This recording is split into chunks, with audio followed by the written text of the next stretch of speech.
자유한국당 강효상 국회의원입니다. 대구 달서병 타결위원장입니다. 두 가지 주제로 말씀을 드리겠습니다. 첫 번째 제목은 청와대가 외교부 공무원들의 휴대폰을 뒤지는 등 사찰을 한 것에 대한 논평입니다. 제목은 거짓말이라더니 공무원 휴대폰 뒤진 청와대, 본 의원에게 사과부터 하라입니다. 최근 청와대가 외교관 직원들을 대상으로 다시 하겠습니다. 죄송합니다. 최근 청와대가 외교부 직원들을 대상으로 대대적으로 보안 조사를 벌인 것으로 밝혀졌습니다. 본 의원에게 지난 7일 한미 정상 간 통화 내용을 유출한 제보자를 찾아내겠다며 외교부 직원들의 휴대폰 통화 기록을 뒤진 것입니다.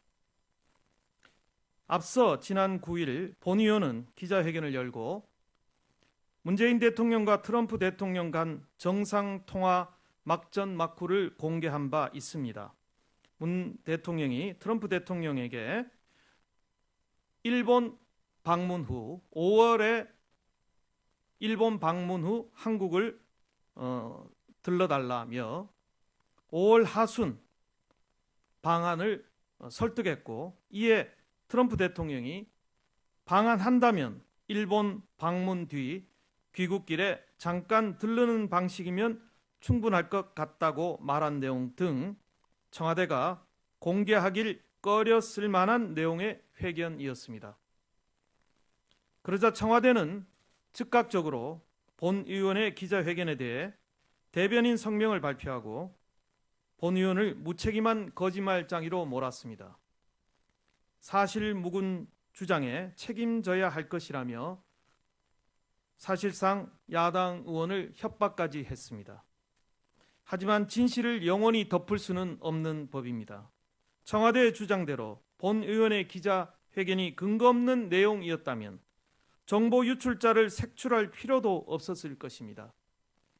청와대가 내부 제보자를 찾겠다며 공무원들의 휴대폰을 조사한 것 자체가 본 의원의 기자회견이 사실이었음을 입증한 것입니다. 헛발질로 스스로를 올가맨 셈이니 실소를 금할 수가 없습니다.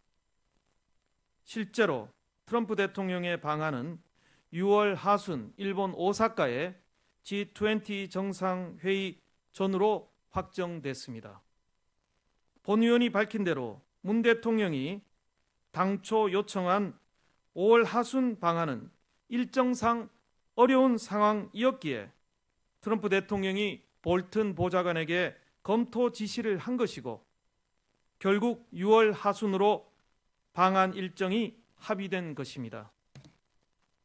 사실이 이런데도 불리한 보도는 사실이든 아니든 일단 잡아떼고 종국에는 공무원들에게 책임을 떠넘기는 청와대의 못된 버릇을 비판하지 않을 수 없습니다.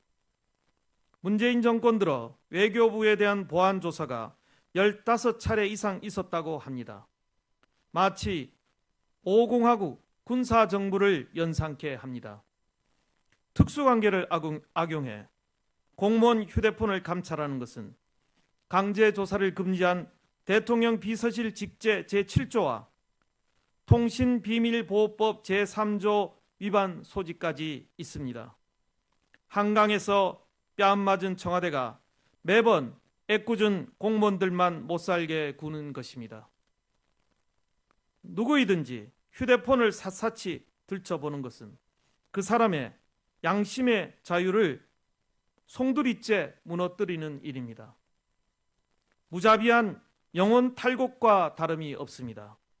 본 의원은 작년 12월 31일 국회 운영위원회 회의에서도 조국 민정수석에게 청와대 특감반이 외교부 직원들의 휴대폰을 빼앗아 감찰을 하고 별건 조사로 찾은 증거로 공무원을 압박했다. 이는 인권 유린이고 직권 남용이다라고 질타한 바 있습니다.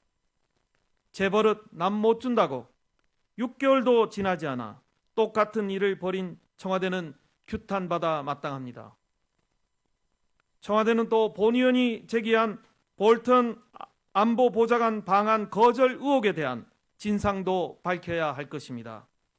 민군 훈련 때문에 방한 수락을 못했다는 외교관들조차 듣지도 보지도 못했던 변명을 믿으라는 것입니까? 납득할 만한 해명이 없다면 청와대는 볼턴 보좌관을 향한 북한의 맹렬한 비난에 동조해 볼턴을 문재인 정부의 블랙리스트에 올렸음을 스스로 인정하는 것입니다. 이상입니다. 두 번째는 어제 검찰 과거사위원회의 장자연 사건 관련 발표에 대한 저의 논평입니다. 제목은 검찰 과거사위는 허위사실 공표에 대해 응분의 대가를 치러야 할 것이다 입니다.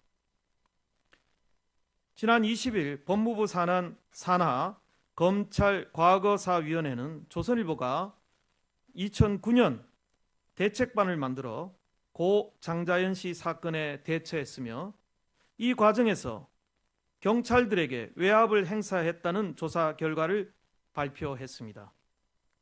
먼저 본 의원은 과거사위가 왜곡으로 점철된 수사 외압 주장만을 단정적으로 발표한 것에 대해 강력한 유감을 표합니다. 조선일보 측의 부인에도 불구하고 물증도 없이 한쪽의 일방적 내용을 사실처럼 발표하는 것은 다분히 악의적이고 정략적인 의도 외에 설명이 되지 않습니다. 우선 조사위가 언급한 이른바 조선일보 대책반은 당시 잘못된 언론 보도로 인한 명예훼손에 대해 조선일보 경영기획실 내에 고유 업무인 법적 방어 조치를 담당하는 상설소송팀입니다. 인원도 당시 경영기획실장인 본 의원 외에 실무자 한두 명 등 두세 명에 불과했습니다. 이를 마치 수사 압력을 진두지휘한 대책반으로 둔갑시킨 것은 조사위의 언어도단이 아닐 수 없습니다. 피해자를 가해자로, 수비수를 공격수로 둔갑시킨 꼴입니다. 과거사위는 이러한 기본적인 사실 확인 절차도 건너뛰고 조선일보가 어마어마한 대책반을 꾸려 조직적, 전사적 차원에서 움직인 정황이 있는 양 침소봉대하며 여론을 호도했습니다. 날조, 과장과 짜집기의 결정판이라 불러 마땅합니다.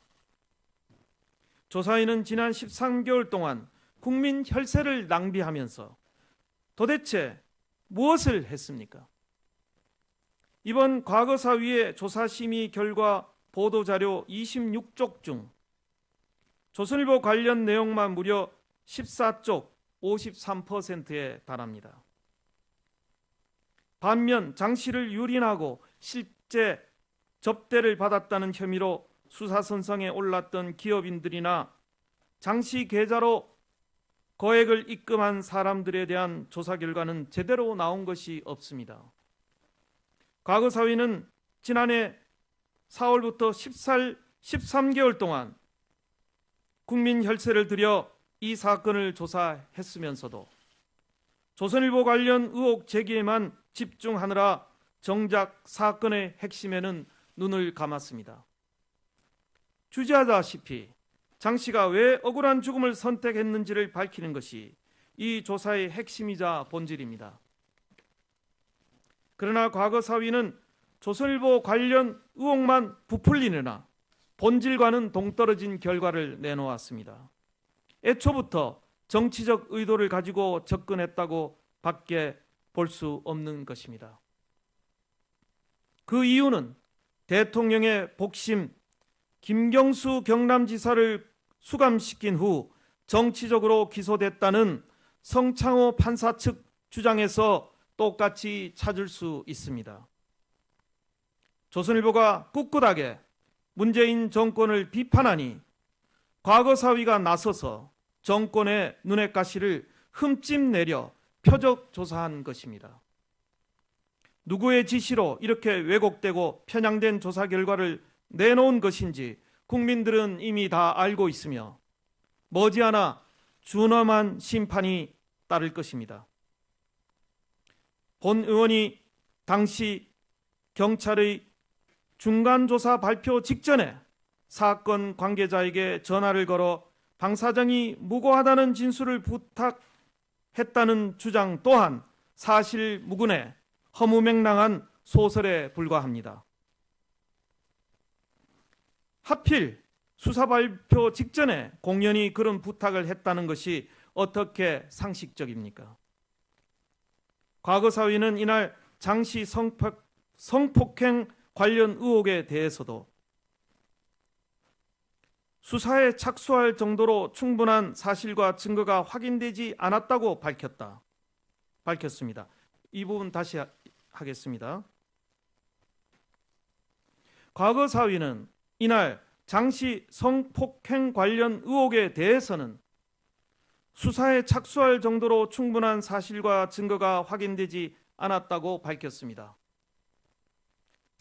조선일보를 공격한다는 목적의식에만 매몰된 나머지 궁지에 몰린 당시 경찰 수뇌부의 진술만으로 조선일보를 압력의 주체로 명시했습니다. 특수협박이라니. 과거 사위는 뚫린 입이라고 말을 함부로 해서는 안 될 것입니다. 이런 왜곡으로 점철된 조사 발표는 정권이 바뀐 이후에 과거 사위가 다시 재조사를 받는 위원회가 되지 않으리라고 누가 장담을 하겠습니까? 과거사 조작이라는 오명을 받아 마땅합니다. 본 의원은 과거 사위가 본 의원의 명예를 실추시킨 작태에 대해 모든 법적 대응에 나설 것입니다. 아울러 허위 주장으로 점철된 내용을 근거로 홍위병 역할을 하고 있는 어용 매체들의 맹성을 촉구하며 왜곡 보도에 대해서는 상응하는 법적 조치를 취할 것임을 거듭 밝힙니다. 현 집권 세력이 정략적으로 만들어 놓은 소위 적폐 세력도 엄연히 대한민국 국민이며 인권이 있습니다. 국민의 인권을 지키지 않는 정권을 우리는 독재라 부릅니다. 이상입니다.